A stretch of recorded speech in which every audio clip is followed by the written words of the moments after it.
I'm going to talk a little bit about the something called the shifting baseline syndrome. So this is when people forget how much things have actually changed over time because they use their current experience as the normal reference point, and they are not really realizing how different things used to be. So I'm old enough to remember when dogs were social to both other dogs and to people, when dogs were not overweight, and when dogs were not riddled with chronic disease, allergies, you name it. And when dogs actually ate real whole food.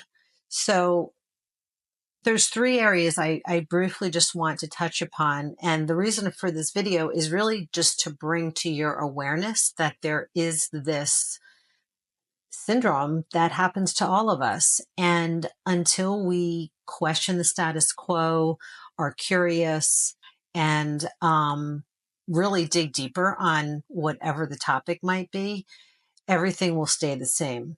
So, when it comes to behavior, we're normalizing imbalanced behavior. We're normalizing when a dog is really agitated, or when a dog is fence running repetitively, or when they have OCD and tail chasing, or when they're biting people.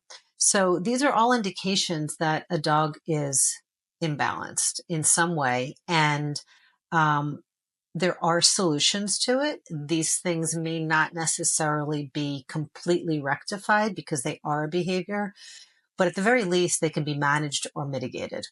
So that's the behavioral part of it. The physical health part is, and I'm going to pop some like before and after pictures in here, just so you can see a little bit better visually what I'm referring to. But people stop me all the time and they say, wow, your dogs are gorgeous and they're in such great shape. And I will say they are gorgeous and they are in good shape. And that is for a multitude of reasons. At the same time, they're not overweight. And being overweight, as I think we all know, there is a major inflammatory situation going on. And it does create a lot of rapid aging. And it does, just to a layperson, make any being look much older. So people seem to forget what a normal weighted dog looks like. So I'm going to show you a picture or two, just so you can put in perspective and kind of like fine tune the lens to know what I'm saying. And then the other thing to just ponder and to be curious about is the nutrition. Um, People are being recommended to extremely subpar, very dangerous foods that are out there. These are foods that are recommended by the vets. These might be prescription foods by the vets.